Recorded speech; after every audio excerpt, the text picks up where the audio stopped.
Hey there, angry faithful. I just wanted to drop in, bend your ear a little bit, get your attention. So if you're not listening, drop what you're doing and pay attention to me because I'm here to inform you that not only can you get your daily, maybe if you're binging it, I'm not sure, that's entirely up to you, but you can multiply your doses of angry me fuckery by paying attention to all of the platforms upon which you can find either the dulcet tones of my voice and David's voice or my pretty face and David's not so pretty face. Anyways, digressing, we are on YouTube, we are on Spotify, we're on Rumble, we're on Google, Apple Podcast. We have a TikTok page. We're on Twitter, Instagram, and of course Facebook. So if you find yourself fuckery deprived, curl up with a nice hot mug of shut the fuck up and just listen. Open those ear holes and be prepared to be cream pied like it's the first time. Thanks for listening. Welcome, angry faithful. Today on Psychos and Sociopaths, we're going to go over the Ruby Ridge incident with Randy Weaver. We're just going to go over a little bit over Weaver and then what happened with him. Hold on real quick. Let me pull that stuff. Okay. I'm recording twice. We're just gonna go over what who Weaver was a little bit, and then the incidents that happened at Ruby Ridge. Now, Randall Weaver was an American survivalist and a former Iowa factory worker. Green Beret, who was a Simpson participant in 1992 Ruby Ridge standoff at his cabin near Naples, Idaho. That resulted in his death of his wife and son. Weaver was charged with murder, conspiracy, and assault, as well as other crimes. He was acquitted of most charges, but convicted by 2 weapon charges and sentenced to 18 months in prison. Now, that's who Randall Weaver was. Now, the Ruby Ridge siege. Let's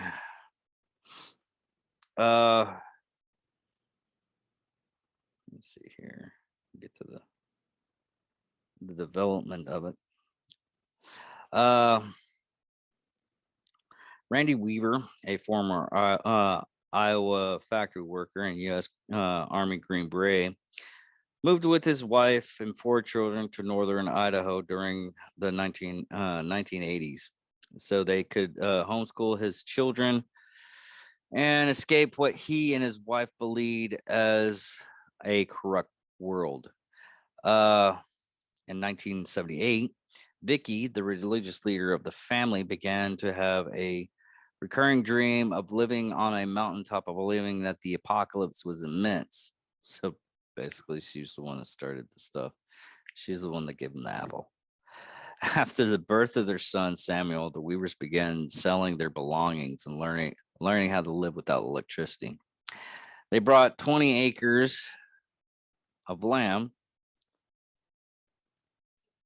on the Ruby Ridge in 1983 and began building a cabin. The property was in Banger County on a hillside on Ruby Creek, opposite of Caribou Ridge, northwest nearby Naples. In 1984, Randy Weaver and neighbor Terry Kinson had a dispute over a $3,000 land deal. Kinson lost the ensued lawsuit and was ordered to pay Weaver the additional $2,100 and court costs and damages. Kinson wrote a letter to the Federal Bureau of Investigation and the Secret Service and the county sheriff, in which alleged that Weaver had threatened to kill the Pope John Paul II, President Ronald Reagan, and the Idaho Governor John B. Evans in January 1985. The FBI and Secret Service launched an investigation into the allegations. Investigation into the allegations. Man, that rhymes. That Weaver had made threats against Ronald Reagan and other government and law enforcement officials. On February 12th, Weaver and his wife were interviewed by two FBI agents, two Secret Service agents, and a Bounty County sheriff and his chief investigator. The Secret Service had been told that Weaver was a member of the Aryan Nation, and that he had a large weapon cache at his residence. Weaver denied these allegations, and the government filed no charges. On 3 or 4 occasions, the Weaver had attended Aryan Nation meetings at Hayden Lake, where there was a compound for government resistors and right supremacists and separatists. The investigation noted that Weaver associated with Frank Kumrick. Hold on, I want to get his name right. Kumnick, who was known to associate with members of the Aryan Nation. Weaver told the investigators that neither he nor Kumrick was a member of Aryan Nation, but he stated that Kumrick was associated with the Covenant, the Sword, and the Arm of the Lord, which it's a far-right militant organization dedicated to Christian ideology and for survivalism. Active in the United States in 1970 and the early 80s. The Baptist, blah, blah, blah. Go back to the case. Anyways, on February 28th, Randy and Vicky Weaver filed an affidavit with the county courthouse alleged that their personal enemies were plotting to provoke the FBI into attacking and killing the Weaver family. Doesn't sound crazy at all. Yes, it sounds very. It sounds very crazy. On May 6th, the Weaver sent President Reagan a letter claiming that their enemies may have sent Reagan a threatening letter under a forged signature. No evidence of such letters surfaced, but in 1992, the prosecutor cited that in 1985 letter as an overact of the Weaver family conspiracy against the federal government. The Bureau of Tobacco, Alcohol, Tobacco, and Firearms first became aware of the Weaver in July 1986 when he was introduced to a confidential informant to the ATF at a meeting of the White Aryan Congress. Sorry, my throat's getting a little parched. The informant portrayed himself as a weapons dealer. Weaver had been involved in meetings with by Kumnick, the original target of the ATF investigation. It was Weaver's first time at this Congress. Over the next 3 years, Weaver and the informant met several times. July 1989, Weaver invited the informant at his home to discuss forming a group to fight the Zionist. Every time I see this word, it's just messing with me. I went over this several times, try to get this right. Zionist organization government, referring to the U.S. government. In 1989, the ATF claimed that we sold the information to of 2 sawed-off shotguns. That overall length of gun barrel then had to set the limit for the federal law. Basically, with shotguns, you're only supposed to have technically 16-inch barrel. I think it is, but I'm not getting into that. And November 1989, Weaver accused the ATF informant of being a spy for the police. Weaver later wrote he had been warned by Rico V., the informant's handler, Herbert Burley, ordered him to have no further contact with Weaver. Eventually, the FBI informant, Rico Valentino, outed the ATF informant to the Aryan Nation security, which is why he had distrust with government because everybody was out to get them.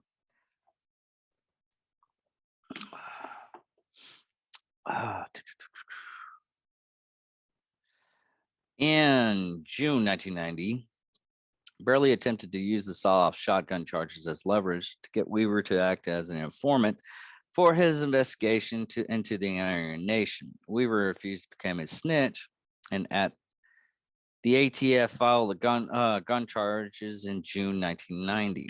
The ATF alleged that Weaver was a bank robber with criminal convictions. Those claims were false, and at the time, Weaver had no criminal record. The 1995 Senate investigation found Weaver was not a suspect in any bank robberies. So if you feel that you're out to get you, some people they actually are out to get you, depending on how much they're out to get you. A federal grand jury indicted Weaver in December 1990 for making and possessing, but not for selling, illegal weapons. In October 1989, the ATF concluded it would be too dangerous for agents to arrest Weaver at his property. In January 1991, the ATF agents posed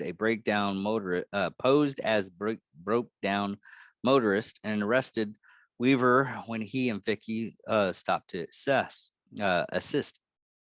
Weaver was told of the charges against him, released on bail, and told that that at his trial would begin on February 19th, 1991. On January 22nd, the judge in the case appointed attorney Ever Homister as Weaver legal representation. Same day, Weaver called probation officer Carl Richardson and told him that he had been instructed to contact Richardson's on that day. Richardson did not have the case file at the time, so he asked Weaver to leave his contact information and said he would contact him when she paperwork. According to Richardson, Weaver did not give him a telephone number.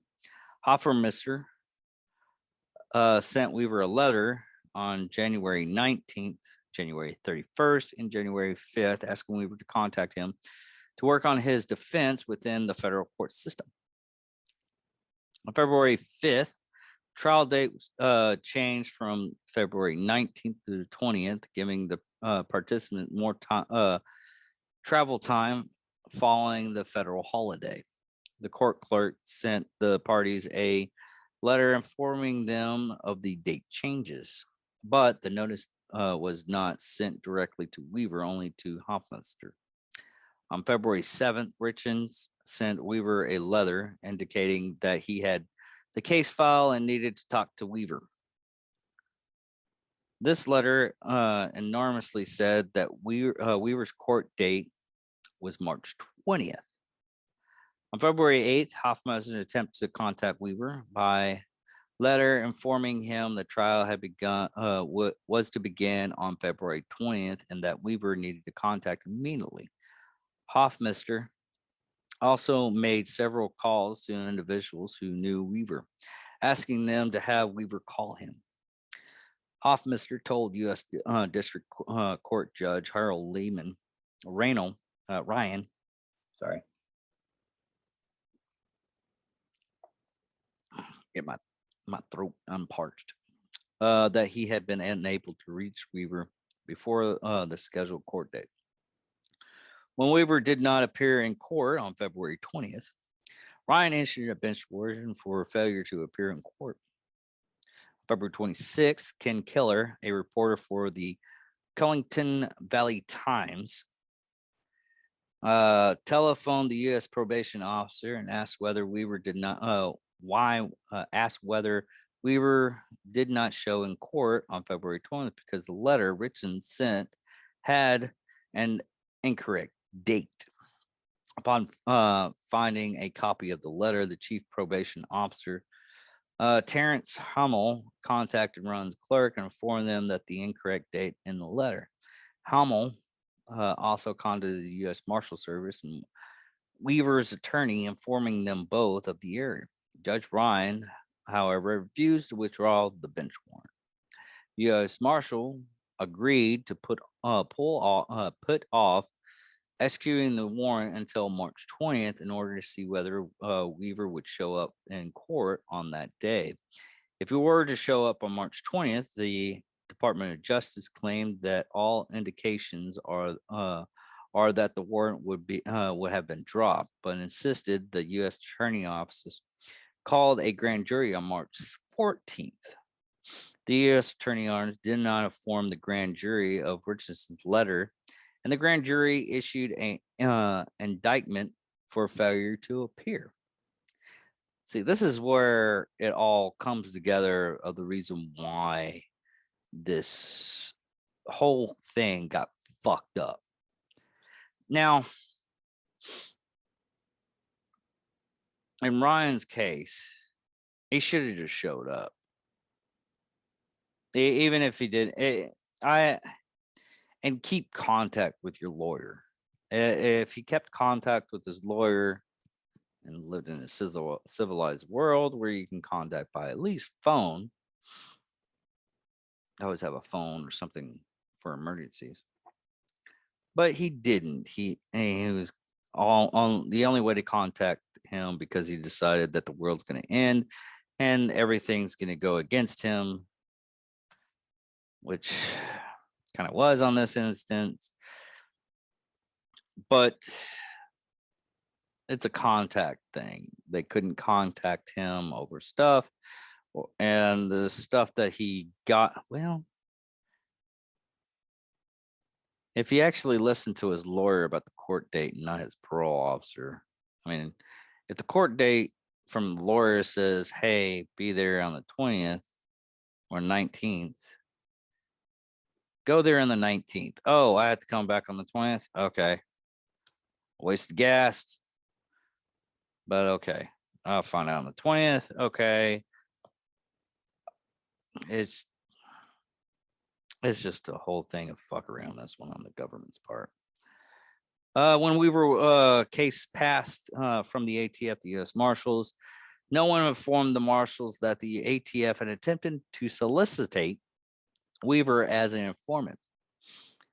As the law enforcement arm of the federal court, the U.S. Marshals were responsible to arrest, bringing Weaver, now considered a fugitive. Weaver simply stayed in his remote home, threatening to resist any attempt to take him by force. Weaver was known to have an intense distrust of government, which, yeah. The enormous Richardson lever is believed to have been the culprit, this statement, and may have contributed to Weaver's reluctance to appear in the trial, which, yeah, I could see it. He still should have gone. He was suspected that he would not have a fair trial in court, and the inconsistency messages from the government and his lawyer, he began to think that there was a conspiracy against him. Weaver came to believe that he would not receive a fair trial if he were to appear in court, which all this stuff was actually orchestrated by the ATF and them fucking up. Back in the 90s and 80s, they tried every bob and weave, which they still do to a point, but a lot of times they don't do that because of incidents like this. This is the second instance. We'll go over the other instance next week with the David Koresh stuff. which he was just a shitbag, shit pump. U.S. Marshal officers made a series of attempts to have Weaver surrender peacefully, but he refused to leave his cabin. Weaver negotiated with the U.S. Marshals Ron Evans and W. Warrant Mays and David Hunt through third parties on March 5th to October 12th, 1991, when his Assistant U.S. Attorney Ron Howen directed that the negotiation the case. The U.S. Attorney directed that all the negotiation go through Hoffmeister, but Weaver refused to talk with him. Marshals began preparing plans to capture Weaver to stand trial on the weapons charges and his failure to appear in the correct trial date.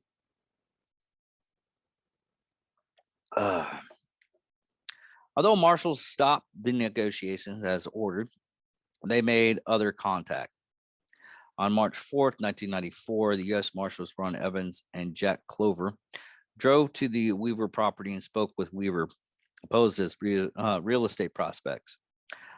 On March 27th, 1992, meeting with the U.S. Marshal headquarters, Art Ruderick, codenamed the Operation Northern Exposure, surveillance team was dispatched and cameras set up to record activity at Weaver's residence. Marshals observed that Weaver and his family response to vehicles and other visitors by taking up armed positions around the cabin until the visitors were recognized.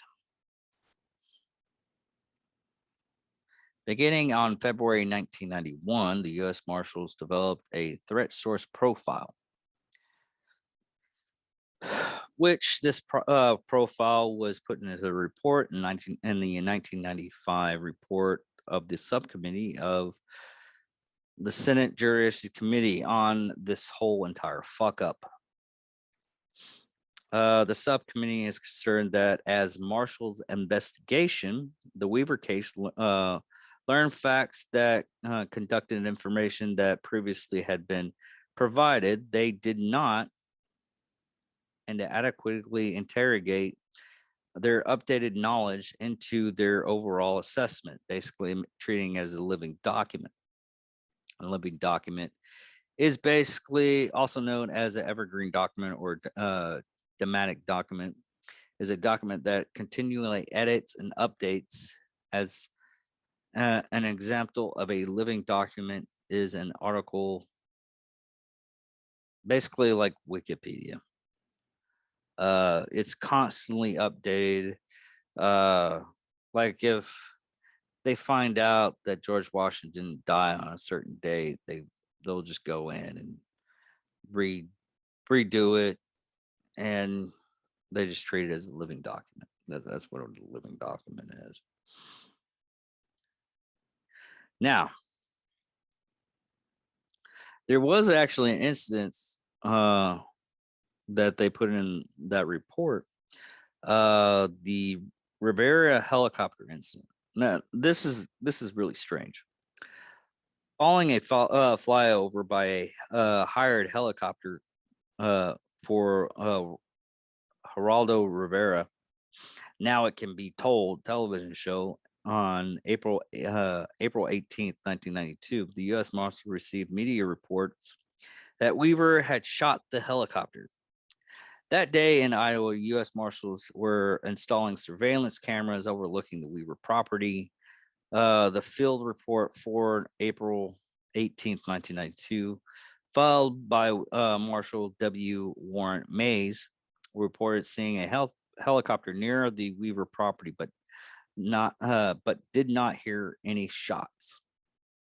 And in an interview with a news reporter, Carl DeHauer, what?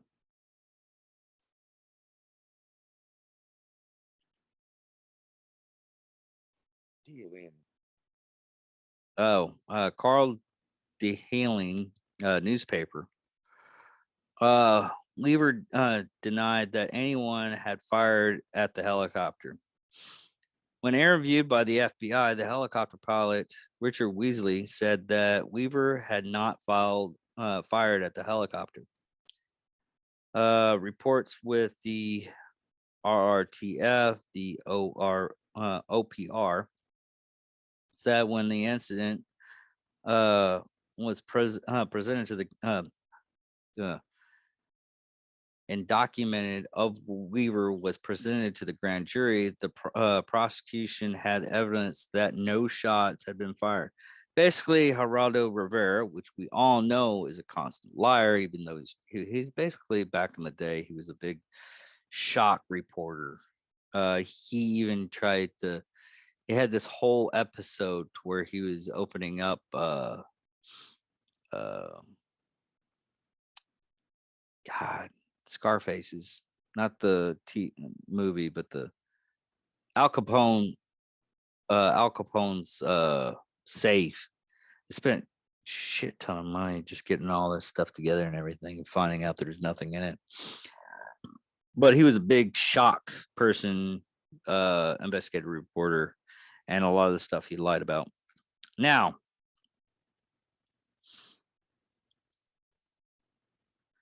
the encounter at the Weaver cabin on August 21st, 1992, 6 marshals was sent to scout the area to determine a suitable place away from the cabin to apprehend and arrest Weaver. The marshals, dressed in military camouflage, were equipped with night vision goggles and M16 rifles. DUSM Art Roderick, Larry Cooper, and William F. Bill Deegan formed a reconnaissance team, while David Hunt, Jophus Thomas, and Frank Norris formed an observation post team, the ridge north of the cabin. At one point, Ritter threw 2 rocks at Weaver's cabin to test the dog's reaction. The action provoked the dogs.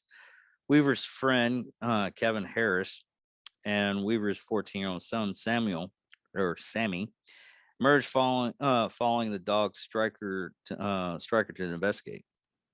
Harris and the young Weaver said that they were hoping contact from OP team, but later took up hidden defense positions. Later, the OP team and the Weavers claimed the dogs were alerted to the recon team in the woods after neighbors at the foot of the mountain started their pickup truck. The recon team retreated through the woods and a Y jurisdiction, and the trail's 500 yards west of the cabin, out of the side of the cabin. And by the way, there's people that actually use the metric system, so it's 460 meters. Because we actually have people that listen to us overseas. West of the cabin, out of sight of the cabin, Sammy and Harris follow Stryker on foot through the woods, while Randy, also on foot, took a separate logging trail. Vicky, Sarah, Rachel, and baby Elizabeth remained at the cabin. The OP team were anxious at first, but then relaxed. Randy and Carolyn, the marshals at the Y, Roderick claimed that to have yelled, "Back off, U.S. Marshals," upon sighting Weaver. And Cooper said he had shouted, "Stop, U.S. Marshals." By their account, Sammy and Stryker came out of the woods about minutes later. When the marshals positioned to revealed by the dog Stryker, a yellow Labrador retriever, Roderick shot the dog dead. Seeing this, Sammy reacted by shooting in the direction of Roderick. Cooper then shot towards Sammy Weaver and Kevin Harris, who both sought cover. Harris, once finding cover behind a tree stump, then returned fire with one unaimed shot, which eventually killed William Francis Bill Deegan. Sammy Weaver. Hold on, real quick. There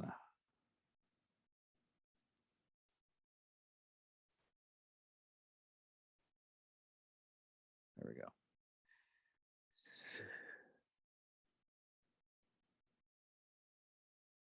Sorry, I gotta find my place again.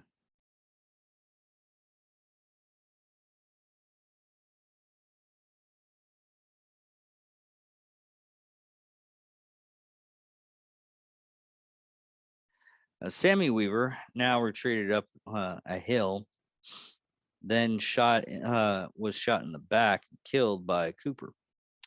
A later ballistic report showed that 19 rounds were fired during the fight. Roderick fired one shot from his M16A1, which killed Stryker, the dog, by entering his body 2 inches from the dog's anus. Wow. And exiting the chest. Jesus. That is so fucked off. Then Sammy fired 3 rounds of his 223 Ruger Mini 14 at Roderick. Dugan fired 17 from his M16 at Harris and Weaver while moving at least 21 feet or 6.4 meters. And Cooper fired 6 from his 9mm Colt submachine gun, at Harris and Weaver. Harris then fired 2 from his 30-06 M1917 Enfield rifle, striking and killing Duggan. After federal agents began firing, Sammy was killed by a shot in the back while retreating. Harris fired one unaimed shot and killed Duggan. The origin of the shot that killed Sammy was officially was critically concerning to all investigators.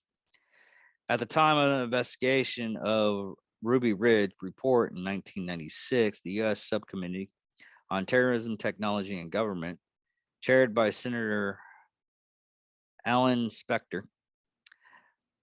I don't know if he's still in office.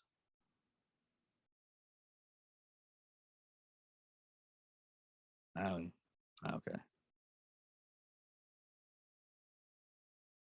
Spent 20 years as a senator. Anyways, sorry. Observed that the government's position at trial that Cooper had fired the shot. The subcommittee engaged additional experts and unlimitedly decided to draw a final conclusion that the Justice Department's Ruby Ridge Task Force reported that the offices of professional responsibility stated the evidence suggests, but does not establish that the shot that killed Sammy Weaver was fired from by Cooper.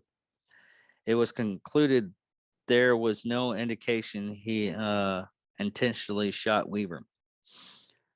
Reporter Jesse Waller in his Ruby Ridge, The Truth, the Tragedy of Randy Weaver's Family, concluded that Cooper fired the bullet that killed Sammy Weaver. So reporters get it wrong. 1997, Bounty County Sheriff Greg Sprungle conducted an independent search of the why. And his investigators, Lucian Hag, discovered and confirmed that a bullet found in that search matched Cooper's 9mm Colt submachine gun and contained fighters that matched Sammy's shirt, conclusively proving that Cooper shot the 14-year-old Sammy Weaver in the back as he retreated. Harrison federal agents' account differ as to who fired first.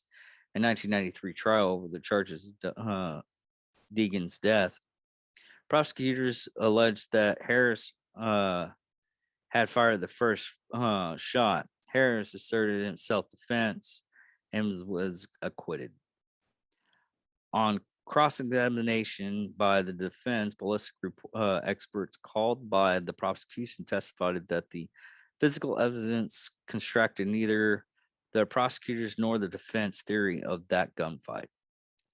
Martin Flanker testified that Roderick fired the shot and or shots that killed Stryker, the dog, that Duncan fired the shot that hit Sammy in the right elbow, that Harris shot and killed Deegan, and that Cooper probably shot and killed Sammy.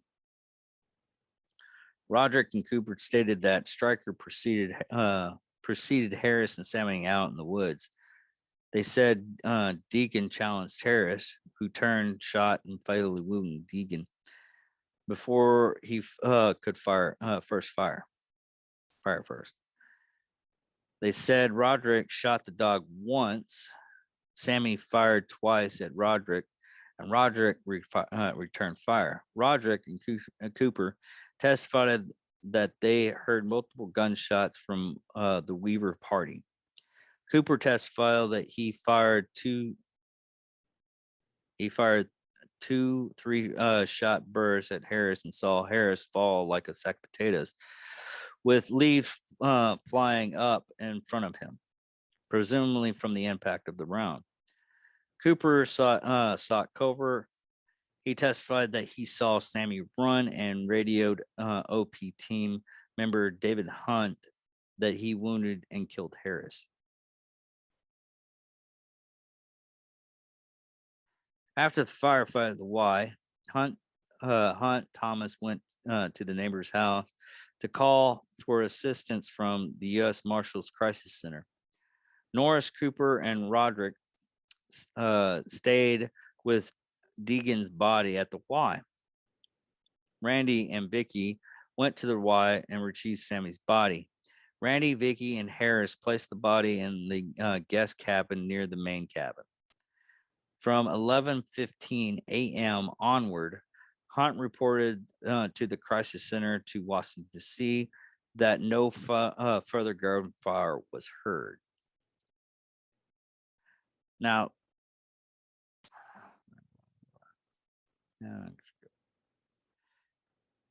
this is the siege conversation.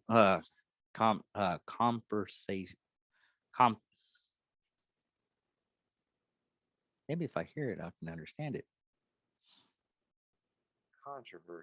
Controversy. I had it in my head. I had to have something to say it. Mentally challenged folks sometimes. And then after the gunfight on August 21st at 11:20 a.m. Pacific time. Pacific time zone. Okay. The Dumas Hunt requested immediate support from Idaho law enforcement, and also alerted the FBI by notifying it that a marshal has been killed. Following Hunt's phone call, the Marshal Service Crisis Center was activated under the direction of Duke Smith, Associated Director for Operations. Marshal Service Special Operations Group, SOG, was alerted to deploy. In response to the U.S. Marshals call, the Boundary County Sheriff Office mobilized. Also, in response to U.S. Marshal request, Idaho Governor Cecil Aaron and Durris declared a state of emergency in Baylor County, allowing the use of Idaho National Guard Armory at Boner Ferry, and after initial delay, to use National Guard armed personnel carriers. Soon thereafter, the Idaho State Police arrived on scene. I'm sorry if I mess this word Idaho up. I can never get that right, but I think it's Idaho.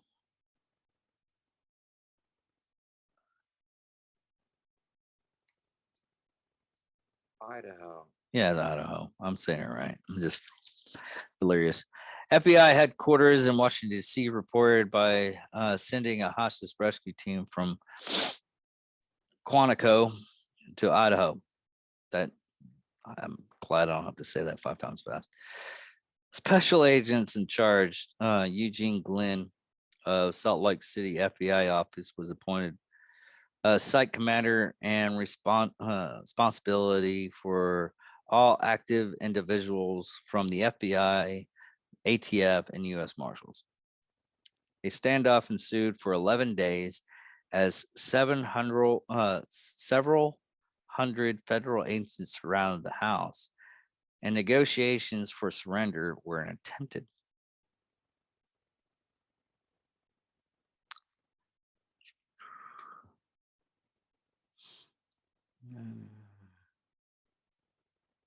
Sorry.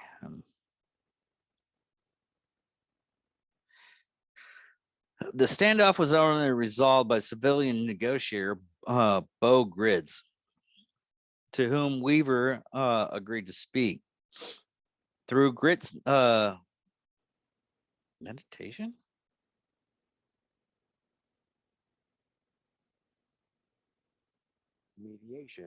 Mediation, Harris, who had earlier urged Weaver to end his suffering, surrendered on August 30th, Sunday. He was removed via stretcher, and then he was flown by Air Force medical evacuation helicopter to Sacred Heart Medical Center in Spokane. Weaver was allowed to removal of his wife's body, who a sniper had shot earlier. FBI HRT commander gave Grits a deadline to get the remaining Weavers to surrender, and if they did not surrender on the day of the deadline, he said he was robbed the standoff by launching a tactical assault. Weaver and his daughter surrendered the next day. Both Harris and Weaver were arrested. Harris was in serious condition at Sacred Heart, but U.S. Marshals did not allow his parents to see him or talk by phone until Monday evening. After the federal court order was issued, Weaver's daughter were released in the custody of the relatives. Federal officials considered charging Sarah, who was 16, as an adult. Weaver was transferred by military helicopter to an airport at Sandpoint, and from there he was flown by U.S. Marshal jet to Boise. There he was given a brief medical examination at St. Luke Medical Center. He was held at Ida County Jail and arranged for in federal court the following day, Tuesday, September 1st. Now, this is the trial. Weaver and Harris were charged with various offenses. The trial of the U.S. District Court in Boise began in April 1993 and was presided over by Judge Edward Lodging. Weaver's defense attorney, Gary Spencer, rested his case in mid-June without calling any witnesses for the defense, instead seeking to convince the jury through the cross-examination aimed to discredit government evidence and witnesses, which wasn't that hard.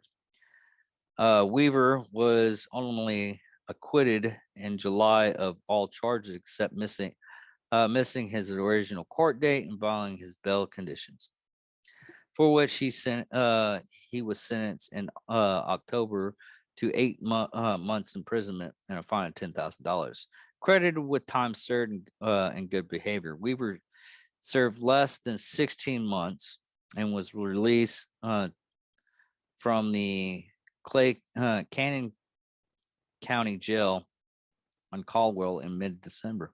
Harris was defended by attorney Davy Nevin, and was acquitted of all charges exactly 5 years after the incident on August 21st, 1997. He was indicted by Boulder County Prosecutor Dennis Woodbury for the first degree murder of Bill Dungan, but the charges were dismissed in the early October on the grounds of double jeopardy because he had been acquitted in federal criminal trial on the same charges in 1993. Now, after all this, the civil lawsuit, Randy Weaver and his dollar filed wrongful debt suit for $200 million, which was related to the killing of his wife and son. And in an out of court settlement in August 1995, the federal government awarded Randy Weaver $100,000, and it also awarded $1 million to each of his three daughters. The government did not admit that it had committed any wrongdoing in the deaths of Sammy and Vicky, on the condition of anonymity. Oh, big word, bad. I know what it says.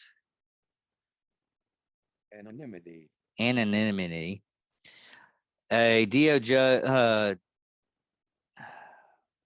Department of Justice official told the Washington Post that they believed that the Weavers would have probably won the full amount if the case had gone to trial. Attorneys for Harris presented Harris civil suit for damages, although federal officials vowed that they would never pay someone who had killed a U.S. Marshal. In September 2000, Harris was awarded $380,000 settlement by the government. Basically, they wanted to cut ties. Now, he's indicated as a global terrorist, and this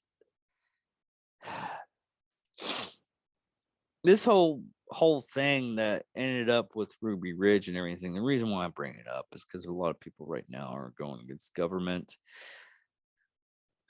on both sides of how much horribly they treat things, which I'm going to go in on a couple of stuff after doing some research on the what the hell episodes.